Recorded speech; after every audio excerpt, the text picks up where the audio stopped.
ఉషోదయం ప్రేమించు కాపరి ఉషా కిరణాలు ఉదయకాలపు వాక్య ధ్యానంకు మిమ్మల్ని ఆహ్వానిస్తున్నాం. ప్రార్థన. మమ్మల్ని మిక్కిలిగా ప్రేమిస్తున్న పరలోకపు తండ్రి, ఈ ఉదయకాల సమయానికై వందనములు, స్తోత్రములు చెల్లించుకుంటాం. మమ్మల్ని ప్రేమించి మరి యొక్క దినమును అనుగ్రహించిన నీ కృప కొరకు వందనాలు. ఈ ఉదయకాల సమయంలో నాతోనూ మాతోనూ మాట్లాడమని కార్యక్రమం మాకు ఆశీర్వదించుము. నీ వాక్యంలో ఉన్న కార్యము గ్రహించుకునే ఉదయం మాకు అనుగ్రహించమని యేసు పరిశుద్ధ నామమున అడిగి వేడుకుంటున్నాను పరమ తండ్రి, ఆమేన్. ఈ ఉదయకాలపు వాక్య భాగము గలతీయులకు రాసిన పత్రిక 4వ అధ్యాయము 8 మరియు 9 వచనములను చదువుకుందాం. ఆ కాలమందైతే మీరు దేవుని ఎరుగని వారై నిజమునకు దేవుళ్ళు కాని వారికి దాసులై ఉంటిరి గాని ఇప్పుడు మీరు దేవునిని ఎరిగిన వారును మరి విశేషముగా దేవుని చేత ఎరుగబడిన వారునై ఉన్నారు గనుక బలహీనమైనవియు నిష్ప్రయోజనమైనవియునైన మూల పాఠముల తట్టు మరలా తిరగనేలా మునుపటి వలె మరలా వాటికి దాసులై ఉండగోరనేలా. చదవబడిన వాక్య భాగంలో అపోస్తలుడైన పౌలు గలతీ సంఘములకు కొన్ని హెచ్చరికలు రాయటం చూడగలము. అదేమిటంటే, ఒకప్పుడు రక్షించబడిన నీవు, దేవుని చేత ఎరుగబడిన వ్యక్తిగా ఉన్న నీవు మరలా తిరిగి పాత జీవితమునకు వెళ్ళటము న్యాయమా? ప్రభు నిన్ను ప్రేమించి నిన్ను ఎన్నుకున్నాడు. నీవు లోకపు మలినములో నశించిపోకుండగా, అందులో చిక్కుకొని దేవునికి దూరం అయిపోకుండగా ఆయనకు సమీపముగా ఉండాలని ఆశిస్తూ ఉన్నాడు. అందుకే ఆయన తన యొక్క వాక్యమును పంపించి ప్రతి దినము నిన్ను హెచ్చరిస్తూ ఉన్నాడు.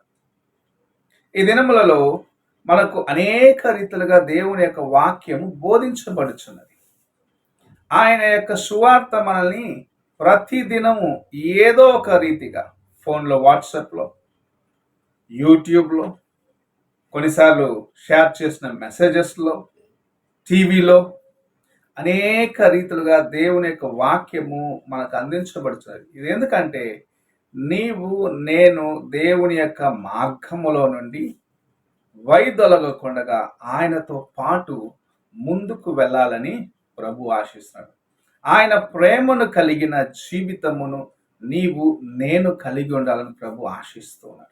నశించిన వారిని వెదకి రక్షించడానికి వచ్చిన ప్రభు, నీవు రక్షించబడిన తర్వాత మరలా పాప జీవితమునకు, పాత రోత జీవితమునకు వెళ్ళకూడదని ఆయన నిన్ను ప్రేమిస్తూ ఉన్నాడు. అయితే ఈ దినములలో సంఘములో కొన్ని కార్యములను చూస్తూ ఉన్నాం. ఒక కుటుంబములో ఒక మంచి కార్యము, ఒక వివాహము, ఇంటి గృహప్రవేశము ఇలాంటి జరిగేటప్పుడు వారు విడిచిపెట్టి వచ్చిన అన్య ఆచారాలను మరలా వారికి వారే ప్రేరేపించబడ్డ వారిగా వాటిలోకి వెళ్ళటం చూస్తున్నారు. కొంతమంది పారంపర్యముగా మాకు ఈ అలవాట్లు ఉన్నాయి, ఈ ఆచారాలు ఉన్నాయి, మేము ఇవన్నీ చేసే అవ్వాలి వివాహం సమయంలో, లేకపోతే మా బంధువులు ఏమనుకుంటారో అని కొన్నిసార్లు దేవుని ప్రక్కన పెట్టి లోకంలో ఉన్నవారు ఏమనుకుంటారో అని దేవునికి అయిష్టమైన కార్యములు చేస్తూ ఉంటారు. కొంతమంది కొత్త ఇల్లు కట్టుకున్నారు, దాన్ని తెరిచేదానికి ముందు వారు చేసే కొన్ని సాంగ్యములను, అనగా వారి యొక్క పితృ పారంపర్యముగా వచ్చిన సాంగ్యములను, అలవాట్లను చేస్తూ దేవుని దుఃఖపరిచేవారిగా ఉన్నారు. అలాంటి కార్యములను నీవు చేయరాదు అని దేవుని యొక్క వాక్యము ఈ ఉదయకాల సమయంలో నీతో మాట్లాడుచూ ఉన్నది. నిన్ను ఆయన ప్రేమించినది ఎందుకు అంటే, నీవు ఆయన యొక్క ప్రేమను ఇతరులకు చూపిస్తూ ఆయన నడిచిన మార్గములో నడిచి అనేకులను దేవుని కొరకు ఆదాయము చేయాలని.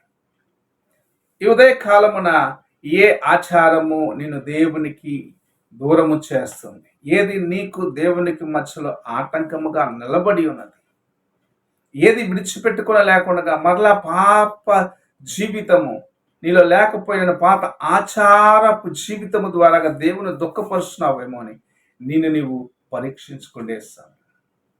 ప్రభు ఈ ఉదయకాల సమయంన నీతో మాట్లాడుతున్నావు. నీవు ఆయనని ఎరిగినావు.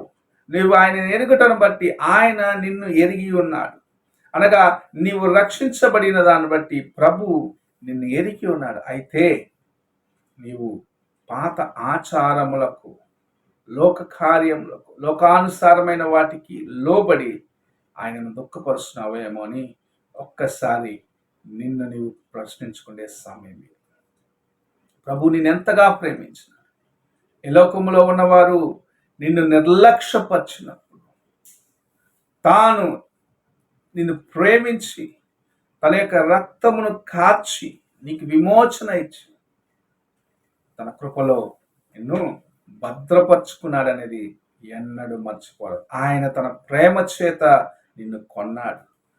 శిలువ మీద కార్చిన రుధిరమును ఆయన ప్రేమ చేత నీ కోసము ఆయన కార్చినాడని నీవు జ్ఞాపకము చేసుకోవాలని ప్రభు ఈ ఉదయకాల సమయమున నీతో నాతో మాట్లాడుచున్నాడు.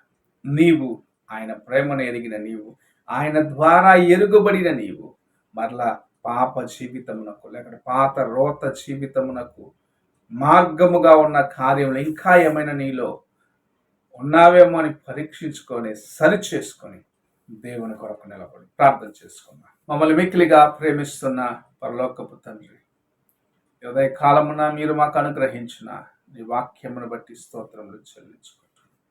నీకోసము నాయన దేవా, మేము నమ్మకస్తులుగా ఉండేదానికి నీవు మమ్మల్ని ఎరిగి ఉన్నావు అని గ్రహించుకొని పాత అలవాట్లన్నిటి నుంచి విడుదల పొందిన వారిగా నూతనమైన జీవితమును కలిగి ఉన్న భయభక్తులతో నేను సేవించే వారిగా మమ్మల్ని చేయమని, లోకమును లోక కార్యములను చేయించుకొని ముందుకు వెళ్ళే కృపను అనుగ్రహించమని యేసు పరిశుద్ధ నామమున అడిగి వేడుకుంటున్నాను పరమ తండ్రి, ఆమేన్. తండ్రి అయిన దేవుని ప్రేమ, కుమారుడైన క్రీస్తు కృప, ఆదరణకర్త అయిన పరిశుద్ధాత్మక సహవాసము ఇప్పుడు ఎల్లప్పుడూ తోడయుండి సదాకాలము నడిపించును గాక. ఆమేన్.